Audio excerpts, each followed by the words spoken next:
Okay, let's dive into this. Welcome to today's explainer. We're going to be unpacking a seemingly simple but honestly incredibly profound fable drawn right from our source material.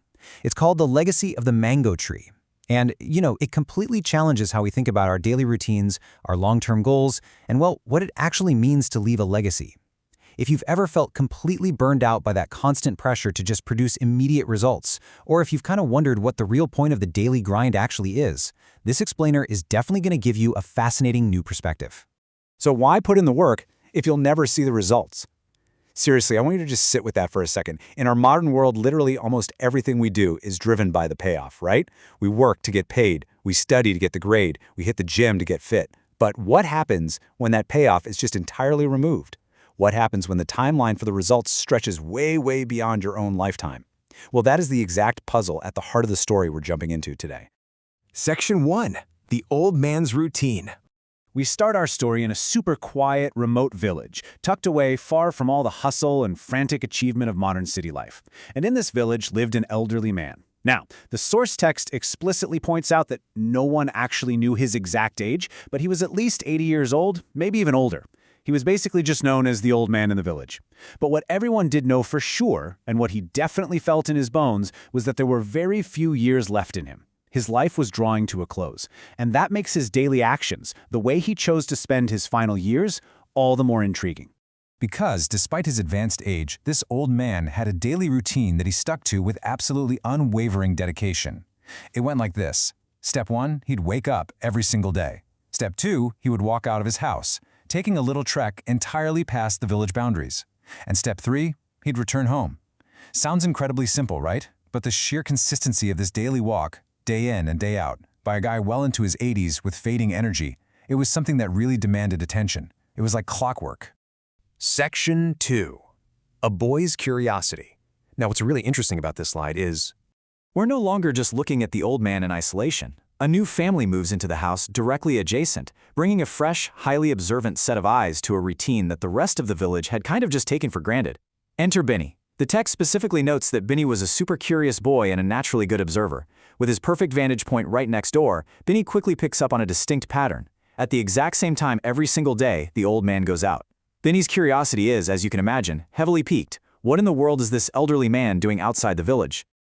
So, Benny decides he has to find out. And what he discovers is this really painstaking labor of love. He watches closely as the old man brings in a little bucket, goes all the way to the local pond, pours pond water into it, and then carefully waters a small plant, specifically a young mango tree. Now think about this visually for a second. For an 80-year-old man hauling a bucket of water from a pond to a tree, that is not a walk in the park. It takes real effort, physical energy, and just deep determination. And Benny stands there, totally amazed by the sheer physical exertion this old man is pouring into this tiny, unimpressive little plant. Driven by pure logic and sheer astonishment, Benny doesn't hold back. Without even hesitating, he walks directly up to the old man and hits him with a blunt truth. He says, "Sir, you are so old, and you are watering a small tree. You will never be able to eat the fruit of this tree." Now, Benny's looking at the situation through a strictly transactional, results-oriented lens, right? You do the work to get the reward, you water the fruit tree so you can eventually eat the fruit.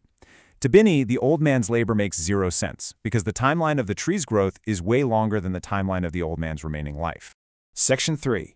The Tree's True Purpose. Picture the scene. You've got this young, highly pragmatic boy confronting an elderly man. And instead of getting defensive or feeling foolish about his efforts, the old man simply laughs. It's a laugh born of deep life experience and a totally different worldview. He offers Benny a twofold justification for his daily labor.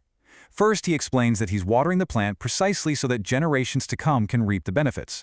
He is planting shade and fruit for people he will literally never meet. But the second point is equally important, maybe even more so for his daily life. He tells Benny that he is fond of the walk and the purpose it brings him. The labor isn't some heavy burden, it's a source of immense joy. That daily routine gives his final years structure, meaning, and vitality. So the crucial point is this. The old man wasn't under any delusions. He wasn't hoping for some magical miracle where he'd suddenly live to be 120 just to eat a single mango. No way. He fully knew and accepted that he would never be able to reap the benefits of his labor. His actions were entirely divorced from his own personal, immediate reward. He found deep peace and true purpose in the act of giving to the future, rather than just taking for the present. Section 4. The Ultimate Reward. Let's step back from the village for a moment and look at what this actually means for us. Because how often do we trap ourselves in Binny's way of thinking? How often do we abandon a project or a hobby or even a good deed simply because we won't get an immediate, tangible payoff for ourselves? And this brilliantly illustrates a central conflict. On side A, we have the results-oriented approach. This is Binny's worldview, where our actions aim strictly at getting results. Frankly, it's how most of modern society operates. But then on side B, we have the action-oriented approach, the old man's worldview. In this mindset, doing the thing itself is the reward. The walk, hauling that heavy bucket of water, feeling the fresh air, the feeling of contributing to the earth, that is the prize. The action is the reward, not the fruit. The source text leaves us with this incredibly powerful takeaway to wrap up the moral. It acknowledges that yes, our results are sought, and most of our actions aim at getting results. That is totally natural. But it stresses that we need not always be results-oriented. Occasionally, doing something is the reward. Finding purpose in your daily walk, whether that walk is in your personal life, your career, your family, is just as powerful as the end goal. When you learn to love the process, you completely free yourself from the anxiety of the outcome. Which brings us to our final thought for this explainer. Are you only focused on the fruit, or are you enjoying the watering? I want you to really think about your daily routines today. Are you constantly stressed out about the future payoff, or can you find true joy and purpose in the daily work of simply nurturing the things you care about, even if you never see the final result? It is a profound shift in mindset, and one that is absolutely worth practicing today. Thank you so much for joining me to explore this incredible source material. And hey, keep enjoying the walk.